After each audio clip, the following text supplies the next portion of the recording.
سامعین السلام علیکم ورحمۃ اللہ وبرکاتہ.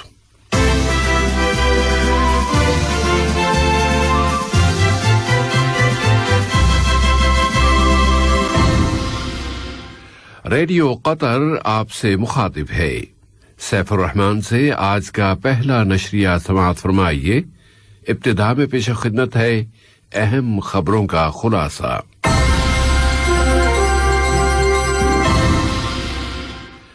صاحب سمو امیر نے جمہوریہ موزمبیق کے صدر کی جانب سے ایک ٹیلی فون کال وصول کی.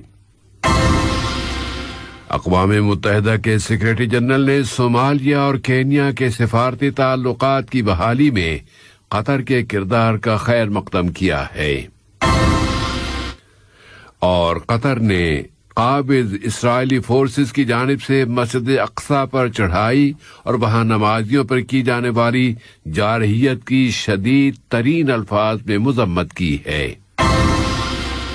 سامعین یہ تھا اہم خبروں کا خلاصہ، اور اب پیش خدمت ہے ریڈیو قطر سے آج کا پہلا مفصل نشریہ.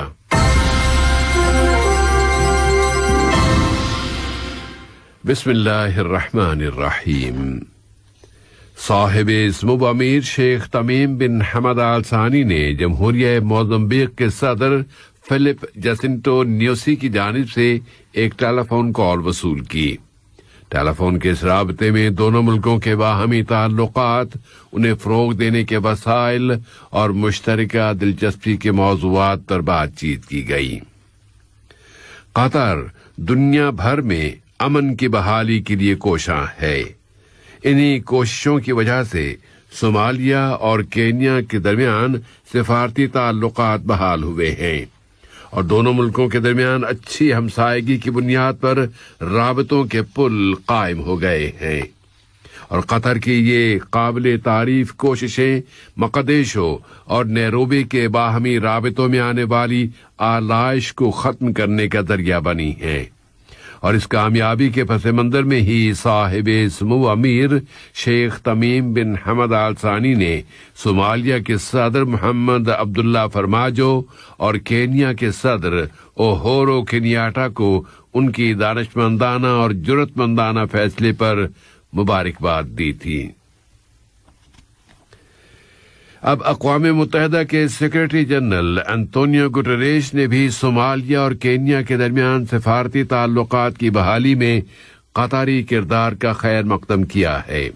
اور انطونیو گٹریش نے اقوام متحدہ کے سرکاری ترجمان سٹیوان ڈوجاریک کی زبانی اس امید کا اظہار کیا ہے کہ ان دونوں ملکوں کی جانب سے جاری کیے جانے والے اعلانات اب کینیا اور صومالیہ کے درمیان مکمل اور قریبی تعلقات کی بحالی کا ذریعہ بنیں گے، جو اس علاقے کے استحکام اور وہاں تعاون کے لیے بہت ضروری ہے. اسی ضمن میں حکومت کے رابطہ دفتر نے کہا ہے کہ قطر نے مختلف گروپوں، اداروں اور ملکوں کے درمیان علاقائی اور بین الاقوامی سطحوں پر ثالثی کی کوششیں کی ہیں. اور قطر کی تازہ ترین کامیاب ثالثی جمہوریہ صومالیہ اور جمہوریہ کینیا کے درمیان سفارتی تعلقات کی بحالی کی شکل میں نتیجہ لائی ہے، تاکہ بین الاقوامی امن و استحکام کی بحالی عمل میں آ سکے. قطر کے رابطہ دفتر نے مزید کہا ہے کہ قطری ثالثی کی کوششیں کئی سالوں پر محیط ہیں اور قطر گزشتہ چند سالوں کے دوران علاقائی اور بین الاقوامی سطح کے 10 سے زیادہ بنیادی اور بڑے مسائل کو حل کرانے میں ثالثی کا کردار ادا کر چکا ہے. القدس میں جاری حالات و واقعات کے پس منظر میں نائب وزیر اعظم و وزیر خارجہ شیخ محمد بن عبد الرحمن آل ثانی نے عالمی برادری سے اپیل کی ہے کہ وہ فلسطینی عوام اور مقدس مقامات کی حفاظت کے لیے تیزی سے حرکت میں آئے. انہوں نے اپنی ایک ٹویٹ میں لکھا ہے کہ ہم قابض اسرائیلی فورسز کی جانب سے ان مقدس ایام میں مسجد اقصی کے صحن پر چڑھائی اور نمازیوں پر کی جانے والی وحشیانہ جارحیت کی سختی سے مذمت کرتے ہیں اور عالمی برادری سے اپیل کرتے ہیں کہ وہ فلسطینی عوام اور مقدس مقامات کی حفاظت کے لیے تیزی سے حرکت میں آئے۔ قطر نے قابض اسرائیلی فورسز کی جانب سے مسجد اقصی کے صحن پر چڑھائی اور نمازیوں پر کی جانے والی وحشیانہ جارحیت کی سخت ترین الفاظ میں مذمت کی ہے اور کہا ہے کہ یہ کارروائیاں دنیا بھر کے کروڑوں مسلمانوں کے جذبات کو اشتعال دلانا اور حقوق انسانی اور بین الاقوامی چارٹرز کی سنگین خلاف ورزی ہے۔ قطر کی وزارت خارجہ نے اپنے ایک بیان میں زور دے کر کہا ہے کہ عالمی برادری فوری طور پر متحرک ہو اور اسرائیل کی جانب سے برادر فلسطینی عوام اور مسجد اقصی پر بار بار کی جانے والی جارحیتوں کو رکوائے۔ بیان میں قطر کے اس مستقل موقف کو دہرایا گیا ہے کہ مسئلہ فلسطین ایک منصفانہ مسئلہ ہے اور برادر فلسطینی عوام کے حقوق قانونی اور آئینی حقوق ہیں اور ان میں دینی حقوق اور سن 1967 کی سرحدوں کے مطابق آزاد فلسطینی اسٹیٹ کے قیام کا حق بھی شامل ہے، جس کا اس اسٹیٹ کا دارالحکومت القدس ہو۔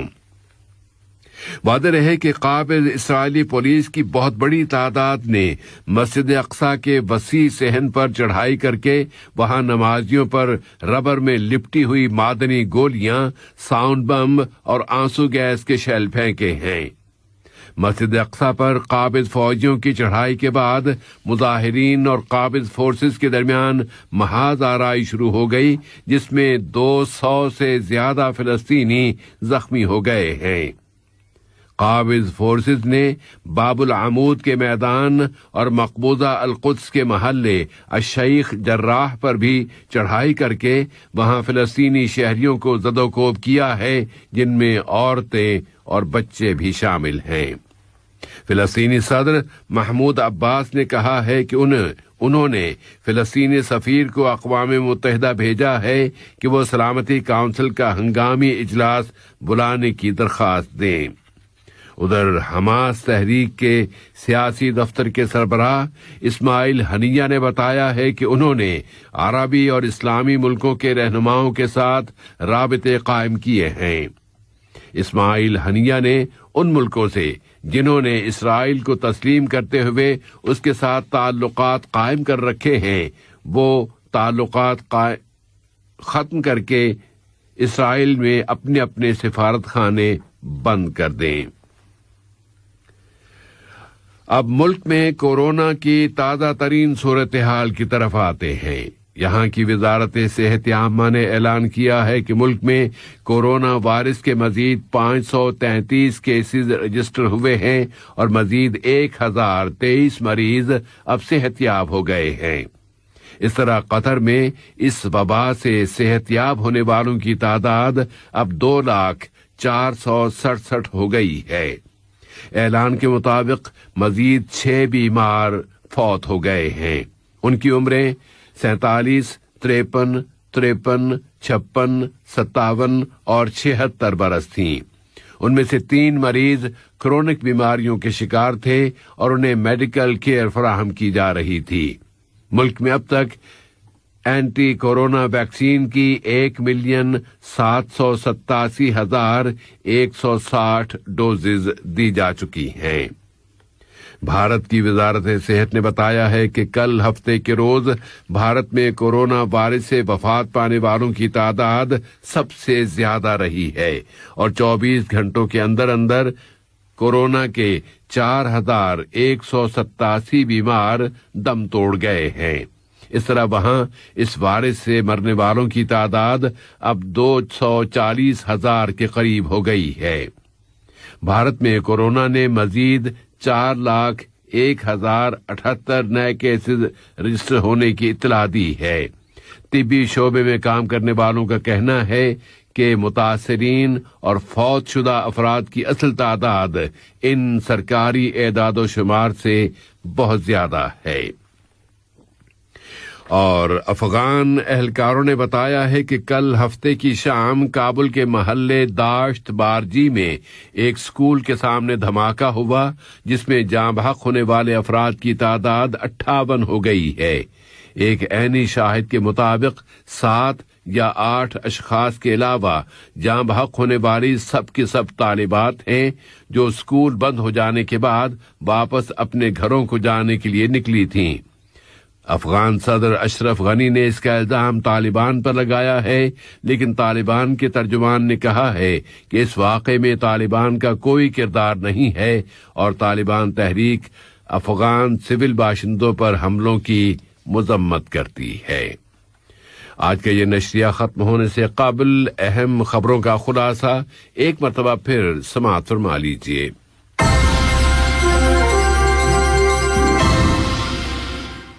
صاحب اسم و امیر نے جمہوریہ موزمبیق کے صدر کی جانب سے ایک ٹیلی فون کال وصول کی۔